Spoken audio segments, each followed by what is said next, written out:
elections previously, before MMP, the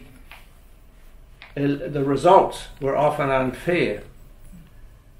If you totaled up all the votes in New Zealand in 1978 and 1981, Labour would have won. But the national supporters were in various seats where they could prevail. So the trouble with first past the post as an electoral system is that it doesn't count all votes equally depending on how the boundaries are divided.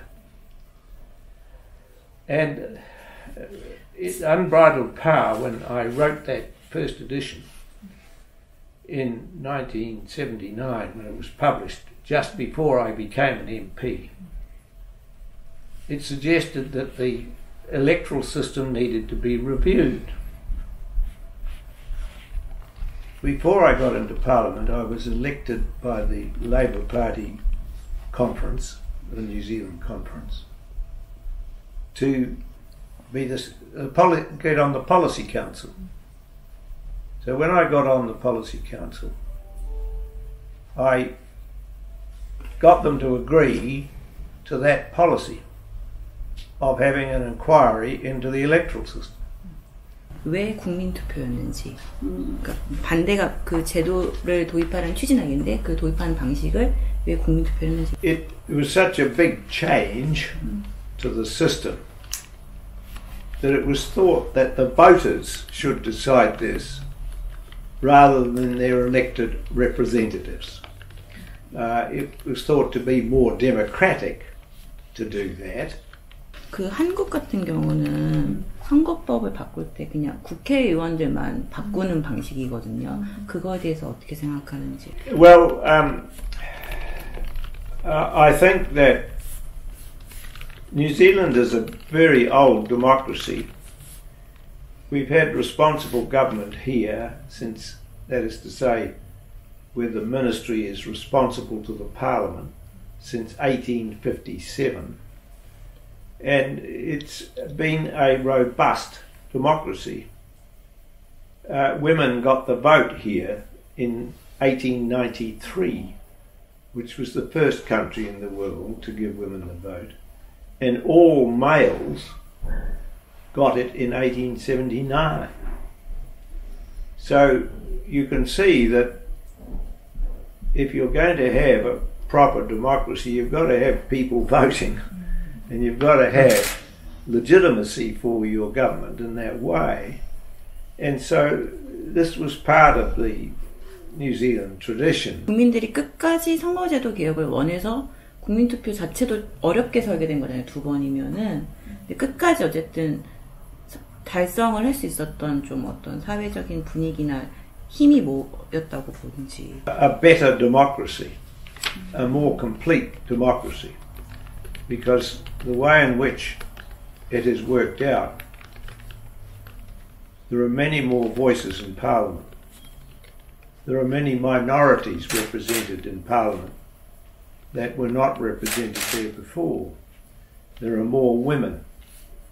There are more Maori. There are more Asian people. It is a much more inclusive system. When I first became an MP, it was dominated by aged white men. And that is not democracy in a country that contains many ethnicities. 지금 현재 국회 구성은 그럼 이 뉴질랜드 사회의 그런 다양성을 좀 충분히 반영하고 있다고 보는지 뭐. There are Muslims in the Parliament. There's all sorts of different people there. There are Chinese people there.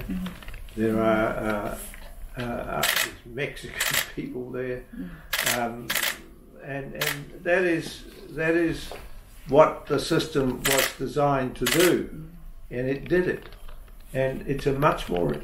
Let me put it this way: instead of some sets of people trying to make representations. They have a voice in the parliament where people can speak there, and they weren't able to do that before. Maori MPs have been around here since 1867. We've always had them because they were here before any British settlement here, and they are what is known in Maori as the tangata whenua. They were the people of the land at the beginning, and so they do occupy a special place. 한국 같은 경우는 지금 전체 300석인데 90% 이상을 두 개의 정당이 차지하고 있어서 이제 이걸 비판하면서 선거제도를 바꿔야 된다는 얘기들은 나오지만 좀 지지부진한 상황인데 어떻게 하면 동력이 만들어질까를 많은 사람들이 고민하고 있는데 좀 의견을 달라고.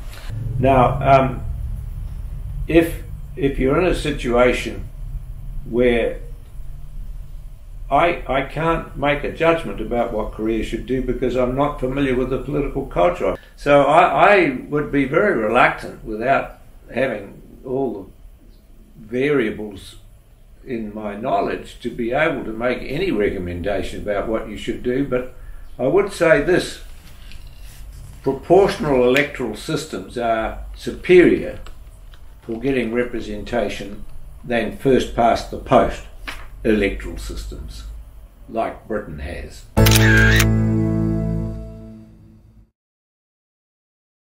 Well, you see, you have to say it requires some journeys into political philosophy. What is the purpose of representative democracy? The purpose of representative democracy is to allow people to participate in the government system. As Abraham Lincoln said, it's government of the people, for the people, by the people. Well, that's terrible because apathy will lead you into disaster.